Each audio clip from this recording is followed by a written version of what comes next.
I would now like to invite Megan Van Buskirk to lead our opening educational session on behalf of the Saskatchewan Environmental Society, this year's host organization. Megan. All right, so I'm going to talk about building a sustainable future through environmental education and eco-literacy.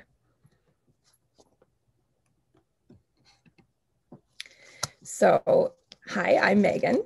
I know online presentations make it a bit harder to get to know your facilitator, so here's a little bit about me. I grew up in Saskatchewan on Treaty 6 land, the traditional territory of the Cree peoples and homeland of the Métis Nation, and I spent much of my time outdoors. From canoeing the Churchill River to backpacking through the grasslands, I gained an appreciation for the more than human world and a deep understanding of its importance. I hold 2 undergraduate degrees in the environmental studies, a Bachelor of Science in Physical Geography, and a Bachelor of Arts in Northern Studies from the University of Saskatchewan. And now I'm working on a Master's of Arts in Environmental Education and Communication from Royal Roads University while working at the Saskatchewan Environmental Society. And I've been at SES for almost a decade now, and it's such an honor to do this work. In this photo, I'm picking up litter down by the South Saskatchewan River, a simple way to give back. Admittedly, my well was also filled by spending time outdoors. Reciprocity in nature is beautiful and such a powerful thing. So to start off, I want to hear a little bit about you. In a brief statement, I want you to tell me and the rest of us your connection to education for sustainable development. All you have to do is go to polev.com and enter our username, which is SKEnvSociety220. And you can do this either on a browser tab or on your phone, or you can even text the number on the screen. If you aren't able to participate in this way for whatever reason and you want to let us know, feel free to put your answer in the chat box. It's funny that it's a blank screen because it wasn't for me, but this is great. Recent graduate of Environmental Systems Engineering at the U of R. Love it. Environmental and conservation education for youth. Perfect. Facilitating and engaging discussion around sustainability at the U of S. Work with all of SES's energy conservation education programs. Luther College. Spirituality and environment go hand in hand. Engineer, informal science teacher, parent, educator, and a lifelong learner. A father and a geologist who's working in the field in northern Saskatchewan for 20 years. Landowner, environmental manager, naturalist, hunter, fisher, hiker, mountain climber, farm kid, nature lover, teacher, mom. And you like this planet, of course, we all do, I think, hey?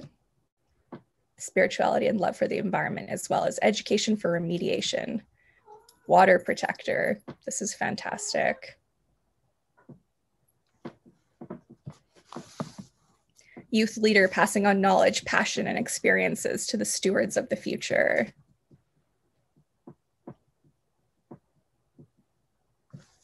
Fantastic. Thank you so much for sharing. I love knowing a little bit more about all of you. So today in my presentation, I'm just going to talk a little bit about who SES is, a bit of an overview of some of our educational initiatives, and then I want to talk a little bit about some high-level ideas that I have about environmental education and eco-literacy.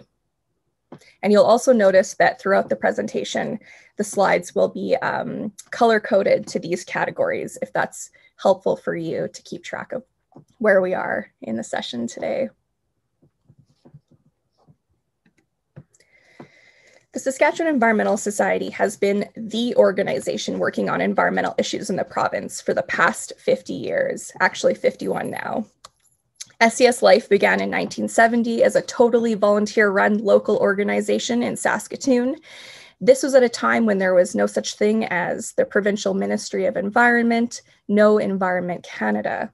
Our initial focus was protection of the Saskatoon riverbank from commercial development, and the dedication of those early SES volunteers ultimately resulted in the creation of the Meewasin Valley Authority. And as the need to address broader environmental issues became very obvious, The Saskatoon Environmental Society became the Saskatchewan Environmental Society with a province-wide mandate. And you can see the map on the screen here. It highlights some of the areas across the province that our work has been carried out in over the past several years, which we respectfully acknowledge is Treaties 2, 4, 5, 6, 8, and 10.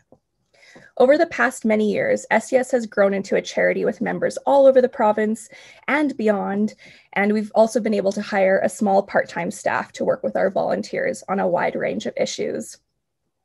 Some of those issues include sustainable energy and climate solutions, water protection, biodiversity preservation, the reduction of toxic substances, and environmental governance. And our mandate is to work towards a world in which all needs can be met in sustainable ways. SES prides itself on running high-quality, award-winning educational programs for kindergarten to grade 12 students.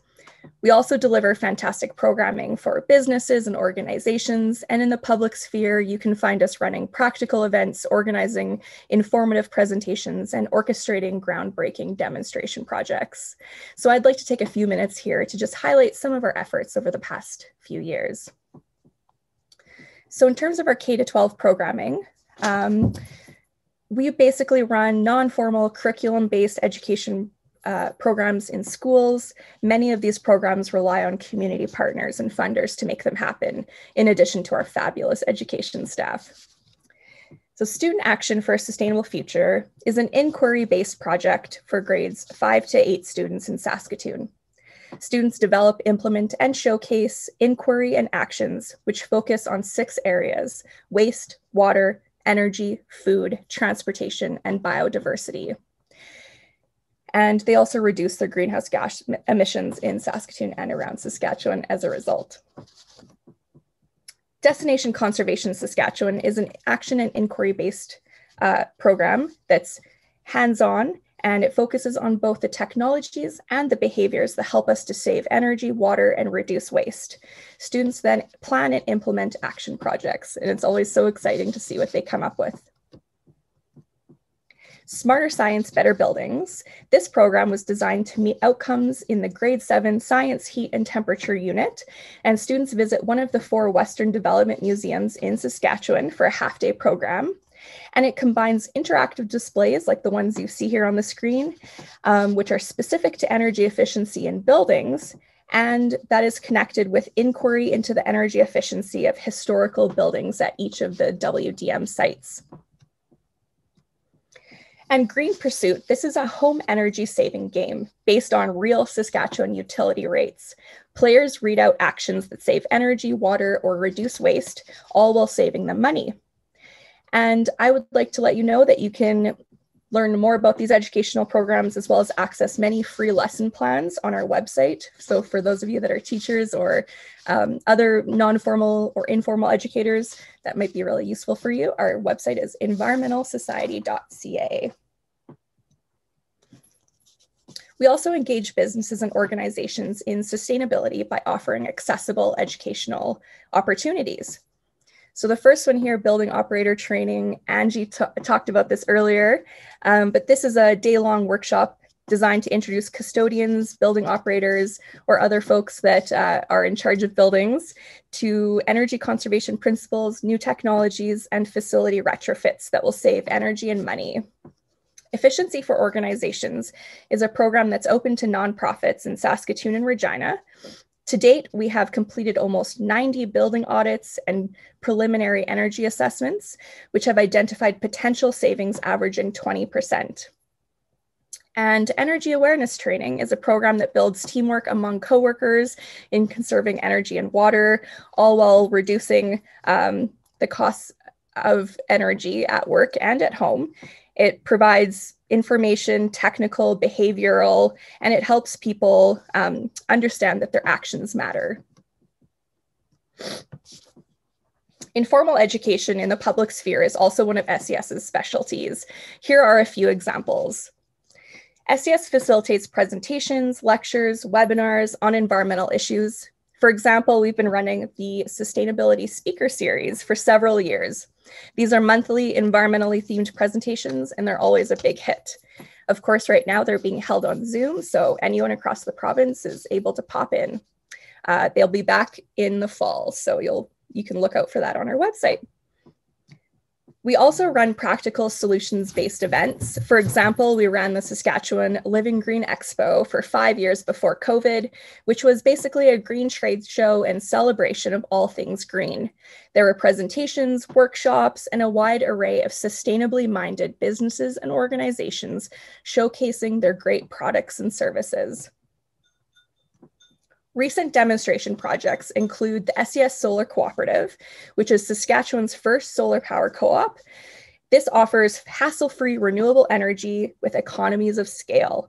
We also developed a renewable energy toolkit, which helps folks that want to create their own renewable energy cooperative do it with some installation tips, lessons learned, important cooperative documents and forms, templates for bylaws, contracts, and business plans. So we hope that we really can help folks out with that. And that toolkit is on our website. And finally, the Renewable Rides program brought 100% solar-powered electric vehicles to the Saskatoon Car Share Cooperative's fleet of cars. This was a first of its kind in Canada, a car share program with electric vehicles powered by 100% solar energy, which you can see in this photo kind of in the back here. And of course, it was for anyone to use as long as they're a member of the Car Share Co-op. This program showcased several green technologies and gave residents a firsthand opportunity to learn more about electric vehicles, renewable energy, and improved consumer confidence in these technologies in Saskatchewan's climate. So let's go back to another poll, and hopefully this time it'll be a little easier. Sorry that you can't see everything that's on the screen here. But I want to spend a little bit of time talking about environmental education. And I'm curious, what do you think when you hear the term environmental education? The key here is that you need to type just one word, or you can use hyphens if you're wanting to tell a phrase, and it's because we're going to create a word bubble. And if you have, ofs and thes, it'll kind of make the word bubble not look exactly like you want it to. So if you can't think of one word, feel free to use a phrase, but use those hyphens. And let's see if some stuff is coming in. And let me know if you have issues.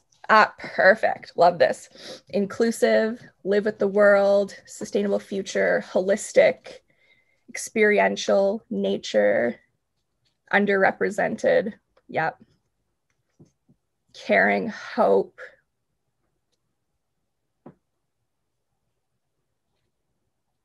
You can see experiential is getting bigger, that's fantastic. Harmony with nature.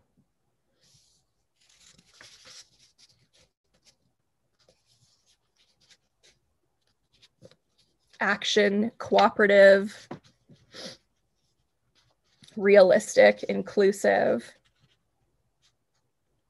These are fabulous. Intergenerational. That is a key, isn't it?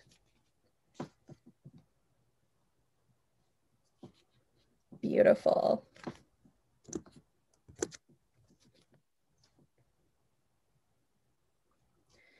So what is environmental education according to the experts? Not that any of you aren't. I'm sure there are so many experts in the crowd. I know I'm not one, and so I like to make sure that folks know that I'm learning every single day.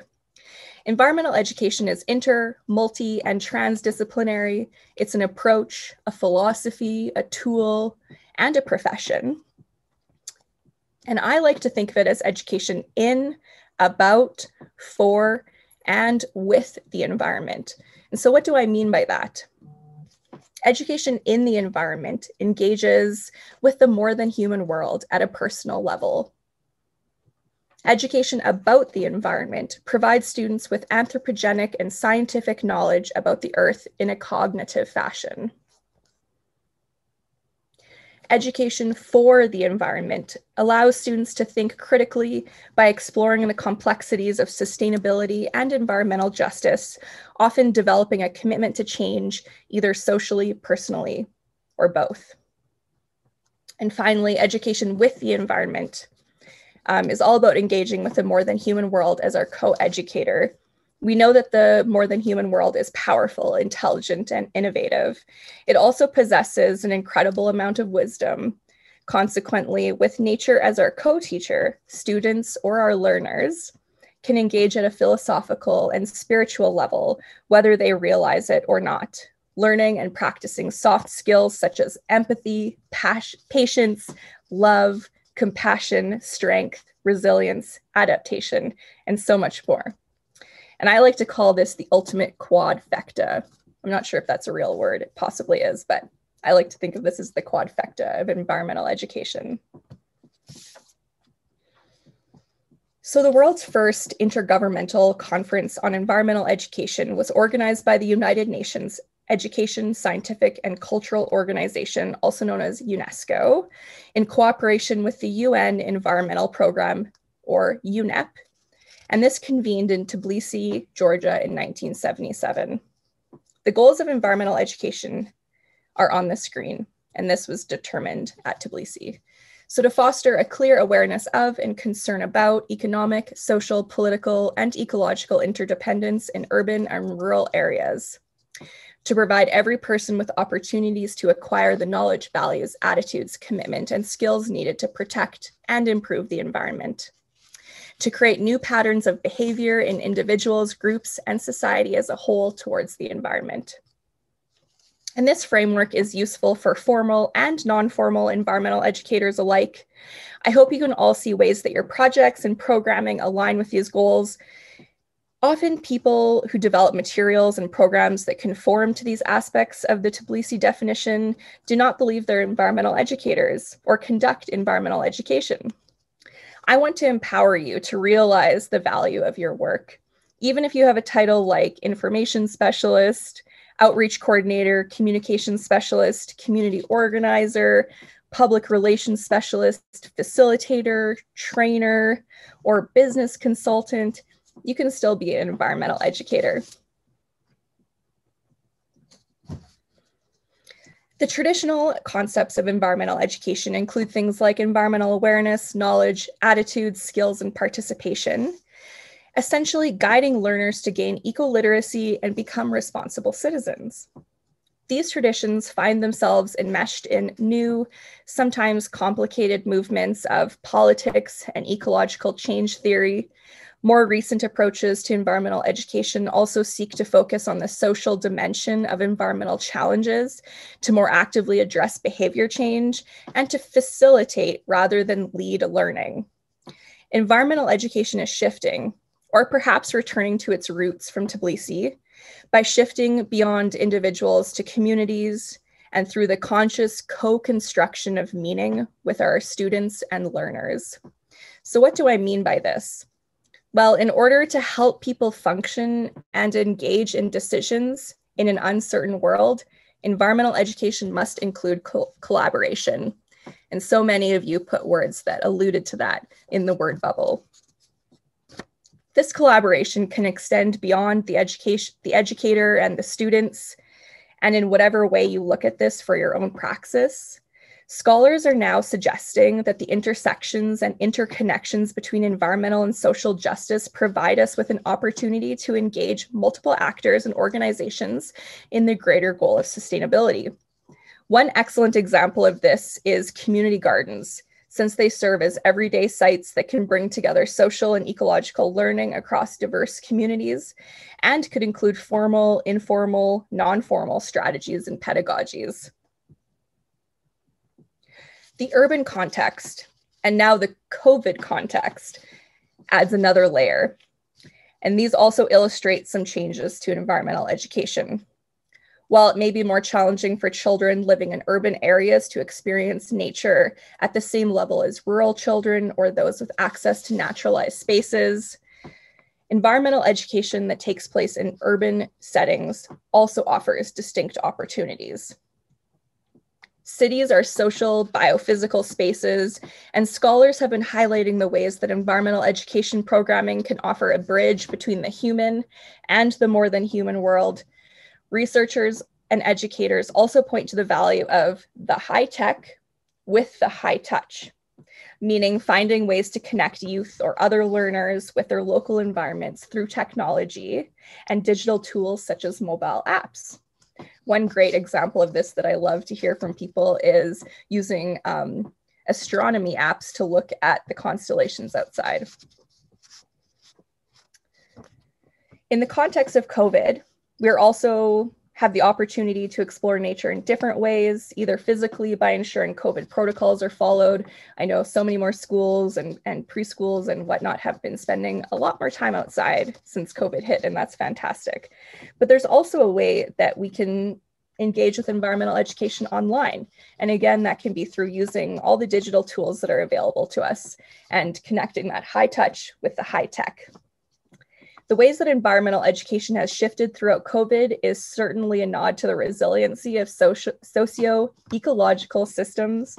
So kudos to all of you who have been navigating this for the past year and some. So we've touched on collaboration a bit. Let's dig in a little bit deeper.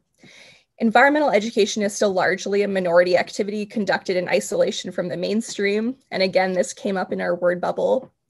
Not only do we need to advocate for environmental education in traditional education,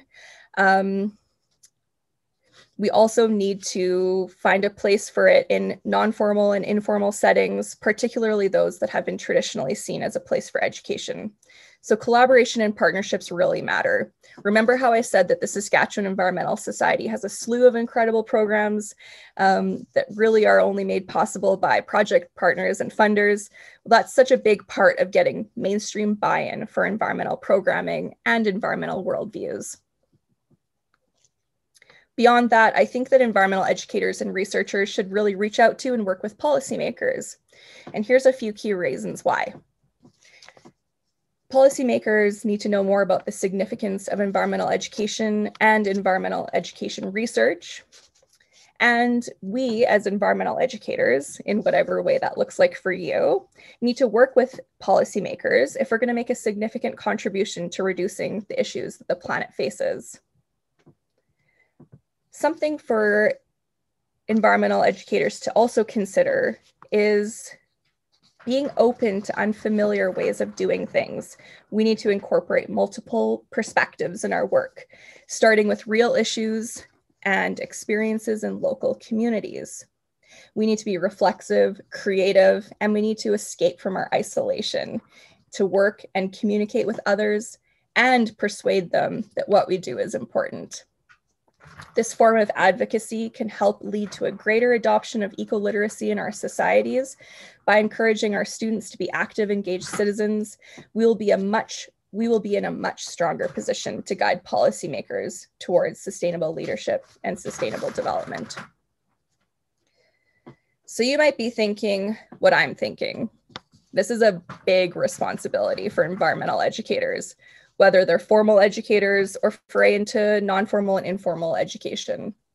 And I feel that, and I want you to know that I see you and I hold space for you and all of the work that you're doing. It's inspiring and just world-changing. On top of the work that you have to do already, like developing amazing outdoor experiences, empowering engaged citizens, and holding our leaders accountable for sustainable action, there's also the reality of eco-anxiety. Environmental issues such as climate change, natural disasters, displacement, loss of livelihoods, biodiversity loss, and the fear of what's coming next elicit feelings of grief and despair about the state of our planet. Growing evidence suggests that children feel hopeless about the future of the planet. And hope is a precarious thing. Educational philosophies that offer false or unrealistic hope can create ethical tension, namely the desire to engage children in environmental action through sustaining hope appears to be in conflict with the autonomy-based requirement to not deceive them about the dire threats the planet faces. Some scholars are suggesting that environmental educators should teach children, or those who are learning from us, how to face the future wisely and expect the worst from it. But in doing so, you might be thinking, we are perpetuating a legacy of fear. And doesn't that just exacerbate those feelings of grief and despair. Healthcare workers foster hope in terminally ill patients by conceptualizing hope not in terms of a promise of a better tomorrow, but rather grounded in a sense of a meaningful present. Through this lens, it's difficult to speak about hope without someone raising issues about complacency. However, research shows that hope serves as an important motivator. Spreading hope provides the emotional and motivational effects necessary for positive change to occur. Hope arises when people realize their agency.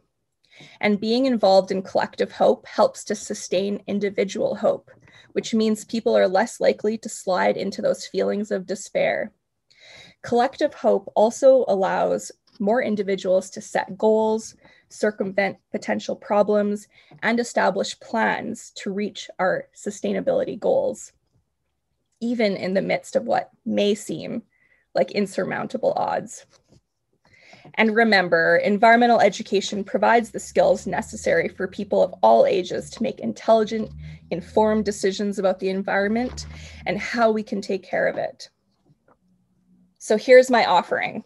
Let's ground ourselves in the moment. Let's spend time in our personal sit spots outside in nature. Let's feel hope, even when it feels hopeless.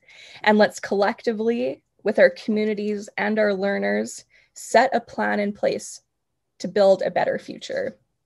I believe it's all possible.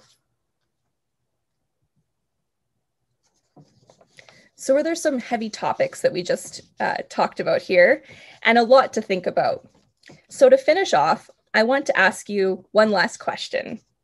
Perhaps this will offer you a brief opportunity to meditate and be reminded about why you do this work. And perhaps answers from others will also motivate you. So what inspires you to take part in building a sustainable future? You can use short phrases here, and there's definitely no wrong answers. I'm so excited to see what you think. Let's see. Future generations. What inspires you to take part?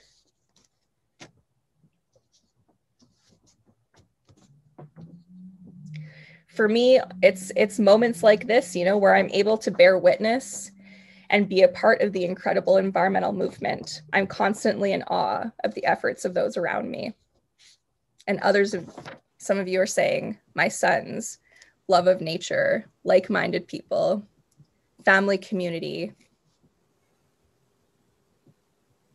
Look at that, I could scroll.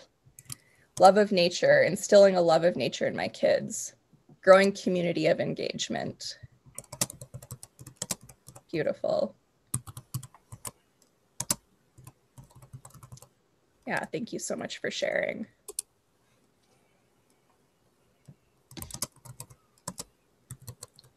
Youth, yeah, making a difference. The next generation, learning more about nature and our role in it. Fantastic. Thank you so much.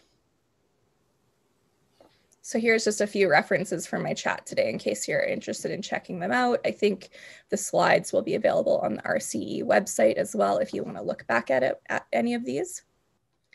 And again, you can visit environmentalsociety.ca. You can also find us on Facebook, LinkedIn, Twitter, and YouTube if you'd like to follow us and keep up to date with what we're doing. Thank you so much again for having me. Thank you, Megan, for a very hopeful presentation and all of the wonderful work that the Saskatchewan Environmental Society is doing to build capacity in the province and has been building for over 50 years. So that's just great. So thank you.